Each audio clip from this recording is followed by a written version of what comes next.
بسم اللہ الرحمن الرحیم۔ آج ہم بات کریں گے تہجد کی نماز کے بارے میں۔ تہجد بظاہر ایک نفلی نماز ہے، فرض نمازوں میں شامل نہیں ہے، لیکن اس کا اللہ تعالیٰ نے بہت ہی زیادہ اجر رکھا ہے، کیونکہ تہجد پڑھنا نیکوکاروں کا طریقہ کار ہے۔ نیکوکار کون ہوتے ہیں؟ وہ لوگ جو صالحین ہیں، صالحین کا طریقہ کار ہے تہجد کی نماز پڑھنا۔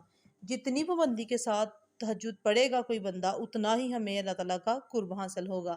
ویسے تو جو فرض نمازیں ہیں ان میں تہجد شامل نہیں ہے، کیونکہ تہجد کی نماز ایک نفلی نماز ہے، لیکن اس کے پڑھنے کا اجر دوسرے نوافل کی نسبت زیادہ ہے، کیونکہ تہجد کی نماز کا جو وقت ہوتا ہے اس وقت انسان پر نیند کا بہت ہی زیادہ غلبہ ہوتا ہے۔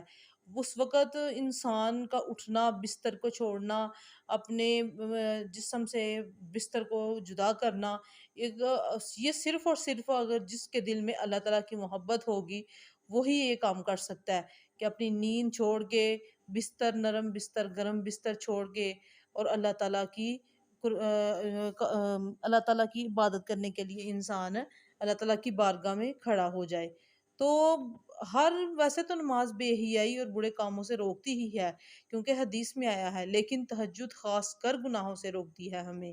کیونکہ دیکھیں اکثر لوگ جو ہوتے ہیں نا، رات کا جب اندھیرا چھا جاتا ہے تو بے حیائی اور برے کاموں کی طرف نکل پڑتے ہیں، جیسے چور چوری کی طرف نکل پڑتا ہے، جو نشئی ہوتا ہے وہ نشہ کرنے کے لیے، ایسے ہی ہر بندہ جو زناکار بدکار ہوتا ہے وہ اپنے کام پہ نکل پڑتا ہے۔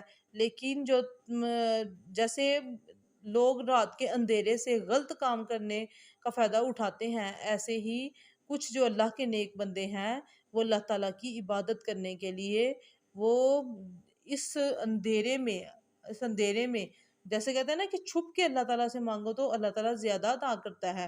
جیسے کہ صدقہ کر رہے ہو تو ظاہری کرنے کی بجائے، یعنی ایسے دو کہ دائیں ہاتھ سے دو، بائیں ہاتھ کو پتہ بھی نہ چلے، تو ایسے ہی اس وقت جو ہماری عبادت کرنا ہے وہ ویسے ہی ریاکاری اور دکھلاوے میں شامل ہوگی ہی نہیں، کیونکہ ہم نے رات کے اندھیرے میں اٹھ کے اللہ تعالیٰ کو یاد کیا ہے۔ تو کہتے ہیں جو تہجد کی نماز پڑھتا ہے وہ چھوٹے چھوٹے گناہوں سے بھی بچ جاتا ہے۔ اس نماز کے ذریعے تمام گناہ اللہ تعالیٰ معاف کر دیتے ہیں، اور جس میں کیا آ جاتی ہے؟ قوت بھی آ جاتی ہے۔ اس کے بہت سے فائدے ہیں اس نماز کے۔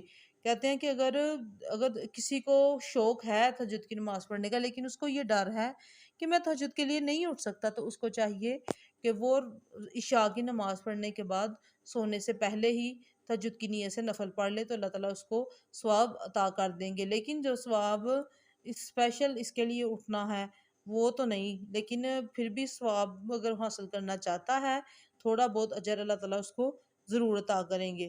جب اس نماز کے لیے انسان اٹھے گا تو وہ آپ کے بدن میں عبادت کا شوق پیدا ہو جائے گا، کیوں کہ آپ نے اپنے بدن کو تکلف میں ڈالا، اور کس کے لیے ڈالا؟ اللہ کی رضا حاصل کرنے کے لیے۔ تو اللہ تعالیٰ ضرور اپنے بندے کی مدد فرمائے گا، اور ضرور ہمیں یہ چیز عطا کرے گا کہ اگر انسان چاہتا، کوئی بھی کہتے ہیں تہجد اللہ تعالیٰ کی اتنی لاڈلی عبادت ہے کہ اگر کوئی بھی اللہ تعالیٰ سے آپ نے بات منوانی ہے تو تہجد میں مانگے، اور گر گرا کر مانگے، عاجزی سے مانگے، انکساری سے مانگے، کیونکہ اللہ تعالیٰ کو عاجزی پسند ہے،